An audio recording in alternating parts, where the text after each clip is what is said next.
नमस्कार। हाम्रो यस ज्योतिष च्यानलमा यहाँलाई हार्दिक स्वागत छ। म ज्योतिष पण्डित टिकाराम घिमिरे।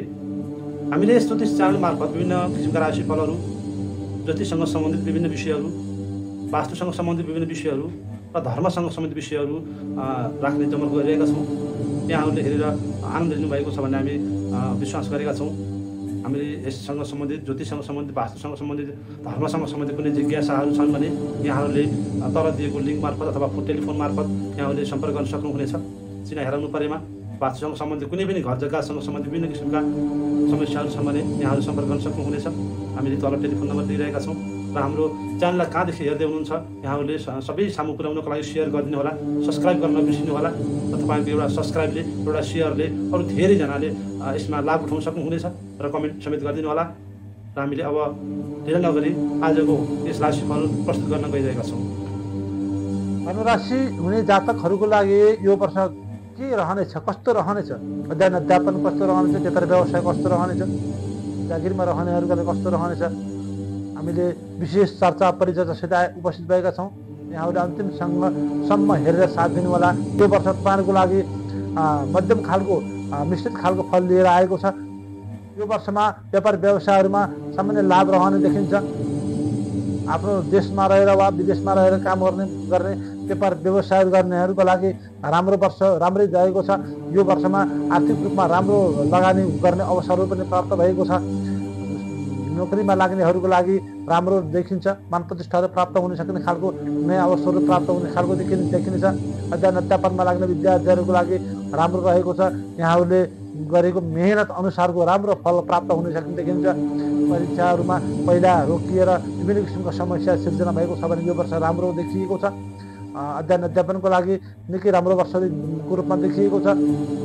यो वर्षमा राजनीतिक क्षेत्रमा लाग्नेहरूको लागि बोलीमा संयमता अपनाएर अगाडि बढ्नुभयो भने राजनीतिक क्षेत्रमा लाग्नेहरूको लागि राम्रो मान प्रतिष्ठा प्राप्त हुन सक्ने, नयाँ अवसर प्राप्त हुन सक्ने देखिन्छ भने नयाँ बाटोहरूको लागि पनि कतैबाट परामर्श हुने अथवा नयाँ सल्लाह भएर अन्य मार्गमा लाग्नको लागि अनुरोध समेत यहाँहरूले प्राप्त गर्न सक्ने देखिन्छ। राजनीतिक क्षेत्रमा लाग्नेहरूको लागि यो वर्ष माङ्गलिक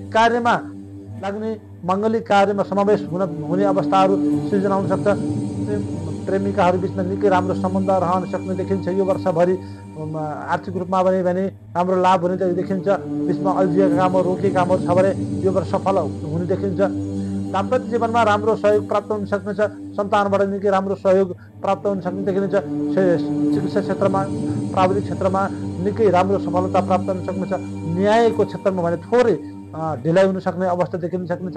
प्रशासनिक कामहरूमा भने केही थोरै समस्याहरू सिर्जना होला, विचार गरेर कामहरू गर्नु होला। शनि दशाको कारणले गर्दा यहाँहरूको जग्गा जमिनसँग कारोबार गर्दै हुनुहुन्छ भने थोरै विलम्बता हुन सक्छ या थोरै झन्झट सिर्जना हुन सक्ने देखिन्छ।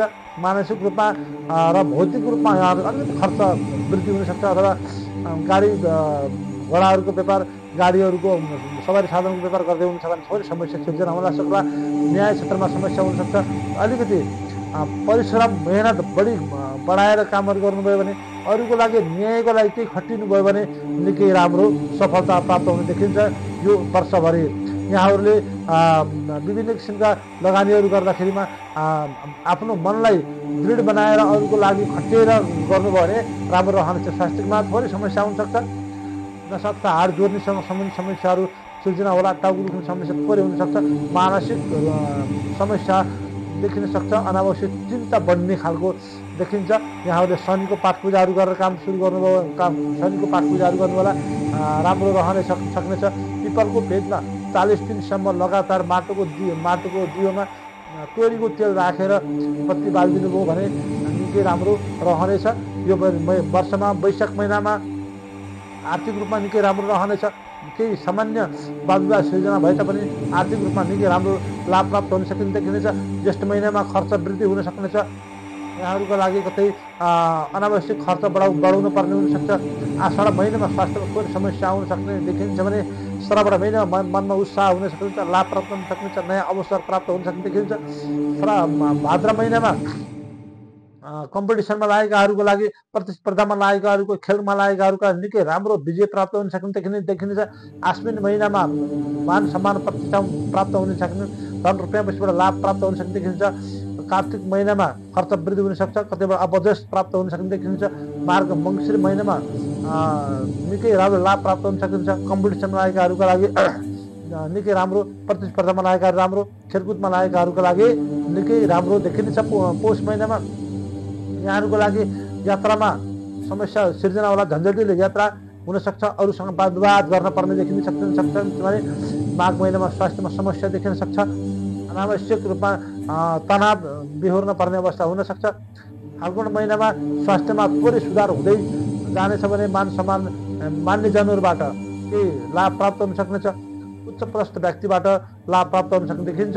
चैत्र महिनामा मान प्रतिष्ठानमा वृद्धि हुन सक्छ, तर काम परिवर्तन गर्ने पर्ने योगहरू पनि देखिन सक्नेछ चैत महिनामा यहाँहरूको लागि। यहाँहरूको लागि शुभ रङ पहेँलो र सुन्तला कलरको रङ निकै राम्रो रहनेछ भने पूर्व दिशा राम्रो दिशाको रूपमा रहनेछ।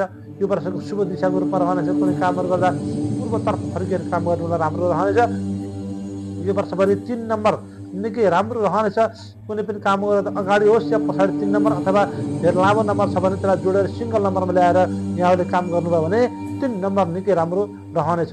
यो वर्षको लागि यहाँहरूको लागि सफल बनाउनको लागि, राम्रो बनाउनको लागि यहाँहरूले शनिको पाठ पूजाहरू गर्नुहोस्, हनुमानको पाठ पूजाहरू गर्नुहोस्। शनि स्तोत्र पाठहरू गर्नु होला। हनुमानको पाठ पूजाहरू गरेर काम गर्नुभयो भने, महाकाल सङ्कटको दर्शन गरेर कामहरू गर्नुभयो भने र काम सुरु गर्नुभन्दा अगाडि गणेश भगवानको आराधना गरेर काम सुरु गर्नुभयो भने निकै राम्रो रहन देखिन्छ। या यो वर्ष विशेष गरेर कामको लागि व्यापार व्यवसायको लागि यहाँहरूले विशेष गरेर आयात निर्यातसँग सम्बन्धित कामहरू, परामर्श अनुसन्धानसँग कामहरू, यात्रासँग सम्बन्धित, पर्यटनसँग सम्बन्धित कामहरू, प्राविधिक चिकित्सासँग सम्बन्धित कामहरू, सञ्चारसँग सम्बन्धित कामहरू, बिजुलीको कामहरू अथवा धर्मसँग सम्बन्धित कामहरू, स्टेसनरीसँग सम्बन्धित कामहरू गर्नुभयो भने यो वर्ष निकै राम्रो वर्षको रूपमा देखिनेछ। काम अध्ययन अध्यापनको लागि, कानुनसँग सम्बन्धित, प्रशासनसँग सम्बन्धित, आइटीको कामहरू सम्बन्धित, व्यापार व्यवसायसँग सम्बन्धित, म्यानेजमेन्टसँग सम्बन्धित, पर्यटनसँग सम्बन्धित, दर्शन शास्त्र, आध्यात्मिक शास्त्रसँग सम्बन्धित काम अध्ययन अध्यापन अगाडि बढाउनु भयो भने यहाँहरूको लागि निकै राम्रो रहनेछ। यो वर्ष धनुराशि हुने गरेहरूको लागि स्वास्थ्यमा केही समस्या सिर्जना भए तापनि विशेष गरेर अन्य क्षेत्रमा भने राम्रै रहेको देखिन्छ। कामहरू गर्दा संयमता अपनाएर काम गर्नुलाई शुभ रहनेछ, सफल रहनेछ। बाँकी 2022 साल धनुराशि हुनेको लागि निकै राम्रो होस्, शुभ रहोस्, सफल होस्, जय होस्।